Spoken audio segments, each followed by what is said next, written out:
What's going on, guys? I know it's been a while, but this is a video where I explain to you why I couldn't make it to Gatlinburg. So basically, I got into a car accident with Nim. You've seen him in the last video. We're driving home on our way from work on a Sunday. It was 94 degrees, no AC in his Civic. So it was already very hot and we were like sweating. So we're literally just talking, doing the speed limit. It was basically like an intersection. So this lady, she had a stop sign. And like I said, we have the right of way. So we're just going. And she just flies. She doesn't even stop for the stop sign. By the time we had seen everything, it was too late to react, to go left, because left is oncoming traffic. Right, we would have probably flown over a curb, which probably would have been a better option, but like I said, there was just no time to react. And in that very moment when I had seen the car come out, I had told him, like, yo, watch out. And next thing you hear is like, oh shit, boom. Like, when you say oh shit and you swerve, like, nah, it was completely different.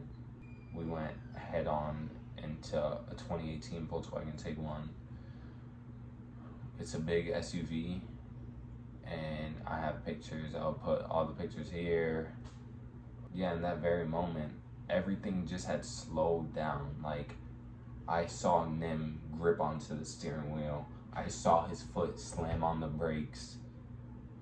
And like I said, it's just something you can't explain. The shock, like the wave of impact that you feel, is literally unexplainable. Like, that is what scares me the most, like the impact. You feel what I'm saying? But I've never been in a car accident ever. It's my first time. So when I had saw the car, I tensed up, put my feet to the ground, and I just braced for impact basically.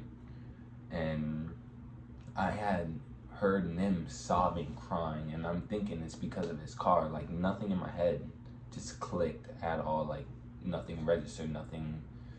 You know what I'm saying? So I had like asked him, I was like, yo, are you good? Like, are you good? Are you good? I asked him like 4 times and he wasn't responding to me. So at that point I had got out and I look at the front of the car, and here's a picture right here. And I was like, holy fuck, smoke was coming up. And I just, like I said, I just couldn't believe what happened. Like, it was so surreal. It was really like a moment to wake you up. And I had go to him, and he's crying. He's like, my leg. And I look at his leg, and there's a cut, like, like this big in his leg, like deep to probably his like second layer of skin. And I see his skin hanging from the dash. And in that moment, I was like, what is going on right now? Like, I took my shirt off. I tied it around his leg to stop the blood from coming out so much. And he's like, bro, I'm not talking about this leg, I'm talking about the other leg. And I look at the other leg, and I see his ankle to the right. I see his shin like to the left, and like it's like kind of behind the brake. And he literally seen my facial like expression drop. I was like, holy crap. Like, cause I didn't even know he had broke his leg. And at that time, the lady had got out the car. He was on the phone with 911. I said, bro, what are you doing on the phone with 911? So I grabbed the phone from him. I talked to the responders. I called his mom. I called my mom. I called, everyone that we needed to call. And at that point, the lady that had pulled out, she was a nurse, and she really didn't talk to us, but she had friends following her from work, and they helped out a lot. So she had allowed Nim to, like, he had fell out the car, like he was leaning out the door and he couldn't move, so he was stuck. So she had allowed Nim to put his body weight on her. And like I said, we were sweating so much, the sun was beaming, and all I could think about in that very moment was how Nim felt from the sun, because he was just looking up at one point, and he was bleeding from his nose and his mouth. And I was like, in my head, I was like, bro, is this really happening right now? Like, is he gonna die or something? Like, I couldn't imagine the future, in that moment, I couldn't have imagined what the future, like, what it would have been like, you know? Like, he's my next door neighbor. He's one of my best friends. Like, I just couldn't imagine, like, going to his funeral, or, like, going to, you know, but thankfully, everything was okay. You know, the first responders came, they literally got him in and out in like 10 minutes. So he shattered his fibula, so they replaced it with a rod. He broke his tibia, which is a big bone in your leg, and he also broke his ankle. And for me, you know, the adrenaline was all there, so I didn't start to feel the pain until a little bit after the crash.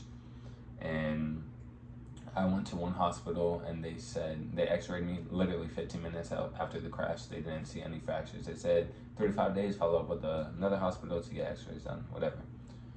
Got x-rays done, turned out my knee was fractured. Thankfully, that was the only injury. In my eyes, that's probably the best case scenario, because thankfully Nim is able to walk again. It's just gonna take a very long time. And for me, they said 4 to 6 weeks to heal, and unfortunately that lined up with GAT.